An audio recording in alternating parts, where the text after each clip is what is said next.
Selamat pagi Bapak Ibu, Saudara-saudara kekasih dalam Tuhan. Puji syukur kepada Tuhan, kita boleh kembali di dalam seri video pastoral yang akan saya bawakan. Adapun nats firman Tuhan terambil dari surat Paulus kepada jemaat Efesus, pasalnya yang ke-6, ayat pertama sampai dengan ayatnya yang ketiga. Demikian bunyi firman Tuhan. Hai anak-anak, taatilah orang tuamu di dalam Tuhan, karena haruslah demikian. Hormatilah ayahmu dan ibumu. Ini adalah suatu perintah yang penting, seperti yang nyata dari janji ini, supaya kamu berbahagia dan panjang umurmu di bumi. Bapak, Ibu, saudara-saudara kekasih dalam Tuhan, ada sebuah peribahasa yang belakangan ini acap kali didengungkan orang-orang di masyarakat di mana kita berada. Saya tidak tahu siapakah penulis akan peribahasa ini. Saya juga tidak tahu berasal dari negara mana peribahasa ini muncul atau hadir. Namun ketika kita membaca akan peribahasa tersebut, tentu saya percaya kita semua mengerti maksud dan tujuan daripada penulis peribahasa ini. Ya, peribahasa ini berbunyi demikian.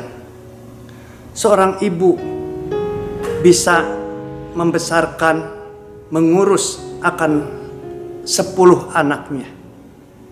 Tetapi 10 anaknya belum tentu bisa mengurusi akan seorang ibu. Ya, jelas dari nada peribahasa ini telah mengungkapkan suatu cetusan, yaitu yang keluar dari lubuk hati orang tua yang mungkin belakangan ini merasa kurang dipedulikan, kurang diperhatikan, kurang diberikan layanan kasih dari anak-anaknya. Ataupun suara peribahasa ini mengandung satu arti, yaitu sindiran buat anak-anak yang saat ini tidak atau kurang peduli dan bahkan kurang tanggung jawab terhadap keberlangsungan akan orang tua mereka. Ya, sungguh belakangan ini peribahasa ini kita dengar sana sini.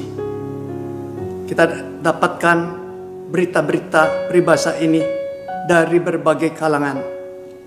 Ya, sungguh amat sangat memprihatinkan, amat sangat menyentuh hati.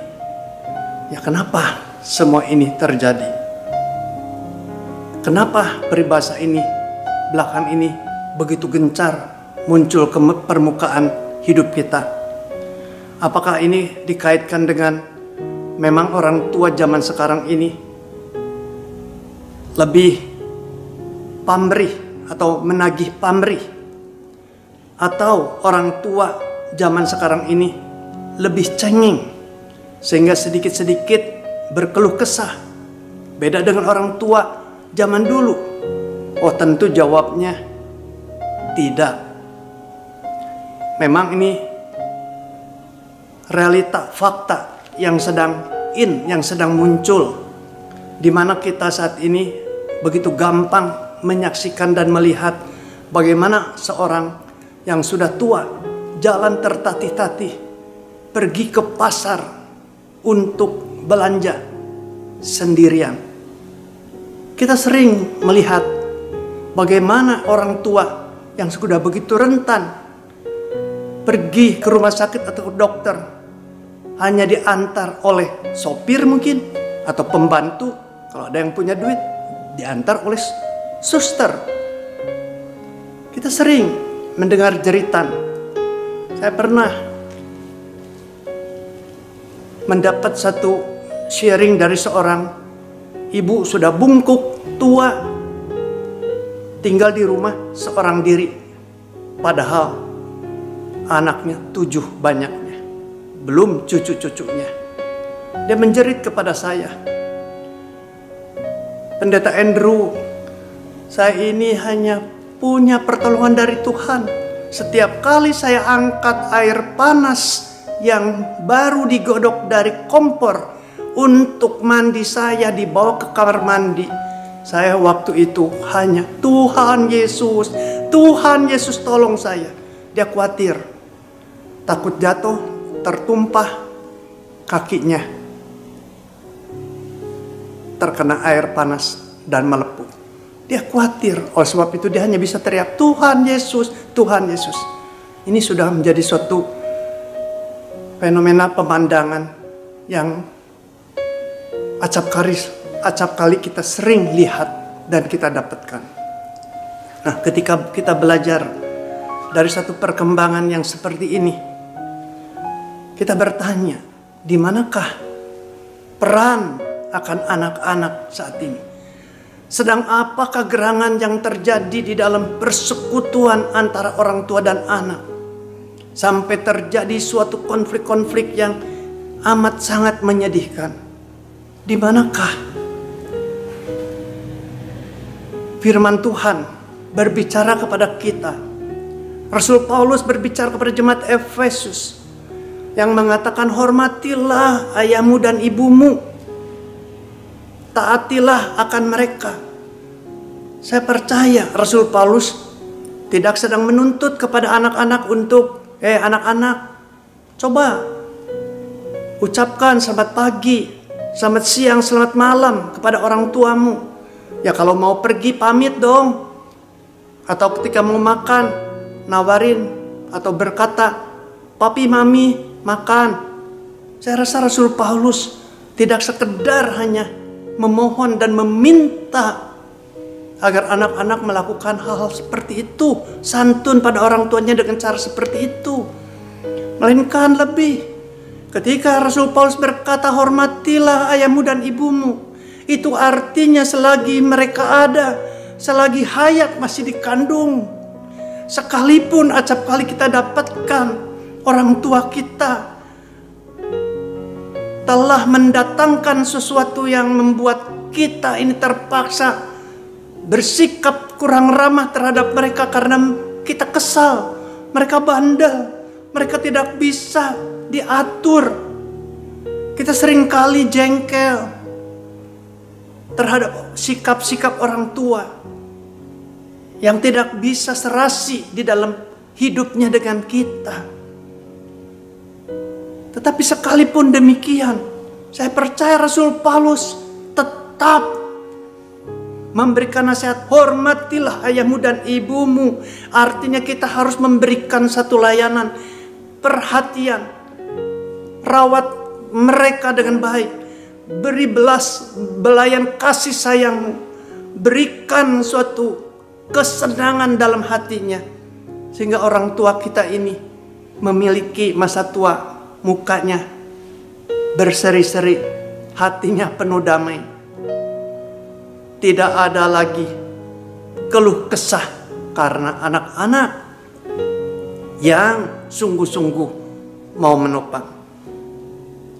Ya jangan sampai semakin kemari semakin terjadi suatu konflik, ketegangan demi ketegangan, sehingga muncul kata-kata dari orang tua,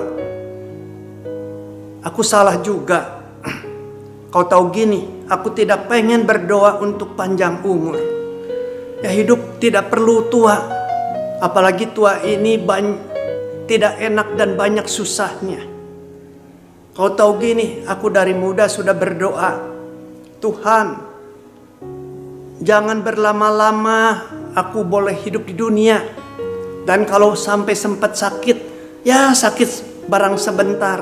Dan setelah itu tidur dan tidak bangun lagi, pulang ke rumah Bapa." Saya sudah merasakan hidup dengan usia tua, isinya hanya merepotkan anggota keluarga, hanya mendatangkan suatu konflik di tengah anggota keluarga.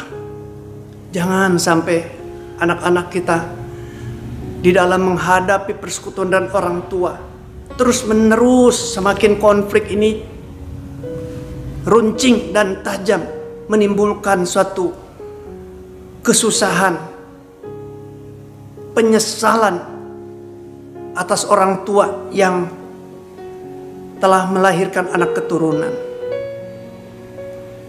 Hei, siapapun juga anak-anak, ingat, bagaimanapun orang tua kita, tetap kita harus ingat bagaimana papa kita berjuang, banting tulang, keringat badak dikeluarkan, gak takut angin, gak takut hujan, pagi, siang, malam, mencari nafkah untuk kepentingan merawat, membesarkan studi anak-anak agar mereka berhasil. Hai anak-anak siapapun juga, ingat akan ibumu yang mengandung, yang melahirkan, mencurahkan air ketuban, darah, menyusuimu, mencucurkan air mata, menangis dikala engkau sakit, dikala kau mengalami kesulitan di sekolah. Ibu telah berjuang, papa telah mati-matian berjuang. Saatnya, selagi ada orang tua di tengah-tengah kita, lakukanlah, dengarkanlah baik-baik apa yang dijadikan nasihat firman Tuhan kepada kita. Taatilah orang tuamu, hormatilah ayahmu dan ibumu. Itu yang dikehendaki Tuhan. Hukum kelima dari 10 perintah Tuhan, hormatilah ayahmu dan ibumu, diikuti dengan janji Tuhan, berkat dan umur panjang akan ada di dalam anak-anak yang sungguh-sungguh mengasihi, menghormati akan orang tuanya. Sekiranya Tuhan mau memberkati, bahkan memberikan suatu panggilan di tahun yang baru ini untuk tekad kita, untuk tekad kita ke depan melayani, memelihara, menyayangi akan orang tua, papa dan mamamu. Amin.